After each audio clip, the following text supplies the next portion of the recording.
रोहन को पुलिस ले जा चुकी थी। स्कूल ऑडिटोरियम ऐप धीरे धीरे खाली हो रहा था, लेकिन आयशा के दिमाग में सिर्फ कबीर की बात घूम रही थी। वो आदमी जिसने तुम्हारी माँ को तुमसे छीना? आयशा ने घबरा कर पूछा। कबीर? कौन था वो? कबीर कुछ पल चुप रहा, फिर उसने धीरे से कहा, उसका नाम विक्रम मल्होत्रा है। अरमान ने हैरानी से पूछा, कौन विक्रम? कबीर की आवाज़ भारी हो गई। एक पावरफुल बिजनेसमैन, लेकिन असल में वो एक डेंजरस साइंटिस्ट है। आयशा शॉक में रह गई। साइंटिस्ट? कबीर ने हाँ में सिर हिले। उससे तुम्हारी माँ की पावर के बारे में पता चल गया था। वो उन पावर्स को कंट्रोल करना चाहता था। आयशा की आंखों में आंसू आ गए। मेरी माँ की डेथ एक्सीडेंट नहीं थी, कबीर ने धीरे से कहा। नहीं। ये सुनकर आयशा का दिल टूट गया। उससे लगा जैसे उसकी दुनिया हाय बदल गई। अरमान ने उसका हाथ पकड़कर संभाला। कबीर ने आगे कहा, तुम्हारी माँ ने अपनी पावर का यूज करके तुम्हारी जान बचाई थी। इसी वजह से विक्रम उनके पीछे पैक गया। तभी आयशा को एक और विजन आया। इस बार उसने एक पुरानी बिल्डिंग देखी।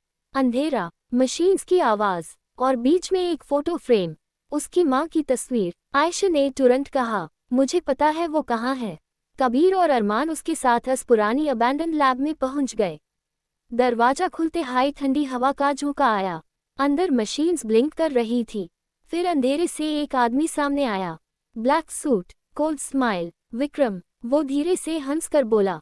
सो finally, daughter has arrived. Ayesha गस से बोली, तुमने मेरी माँ को क्यों मारा? विक्रम ने ठंडी आवाज में कहा, क्योंकि उन्होंने अपनी पावर मुझे देने से मना कर दिया। अरमान गस में आगे बढ़ा।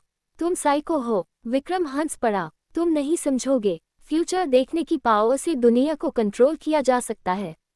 उसने मशीन ऑन की। रेड लाइट्स जल लैचन। कबीर चीखा। आयशा, सावधान। मशीन से एक ब्राइट एनर्जी बीम निकली जो सीधा आयशा की तरफ आई। आयशा को अचानक अपनी माँ की आवाज़ सुनाई दी।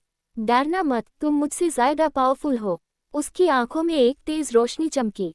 पहली बार उसने अपनी पावर को कंट्रोल किया। उसने फ्यूचर का नेक्स्ट 10 सेकेंड्स देखा। विक्रम मशीन के ब्लास्ट में खुद फांसने वाला था। आयशा ने तुरंत अरमान और कबीर को साइड किया। नेक्स्ट सेकेंड मशीन एक्सप्लोड हो गई। विक्रम शॉक में मशीन के पास गिर पड़ा। पुलिस सायरन की आवाज आने लगी।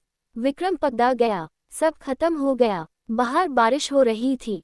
आयशा और अरमान लैब के बाहर खड़े थे। अरमान ने धीरे से उसका हाथ पकड़ा। आज अगर तुम नहीं होती तो मैं जिंदा नहीं होता। आयशा हल्का सा मुस्कुराए। अरमान धीरे से बोला, Ayesha, I love you. Ayesha की आंखों में आंसू आ गए। उसने धीरे से कहा, आई लव यू टू। बारिश के बीच दोनों एक दूसरे के करीब आ गए। लेकिन लास्ट मोमेंट आयशा को एक और विजन आया। इस बार उसने देखा, अरमान किसी और सिटी में जा रहा है और उन दोनों के बीच दूरी आ रही।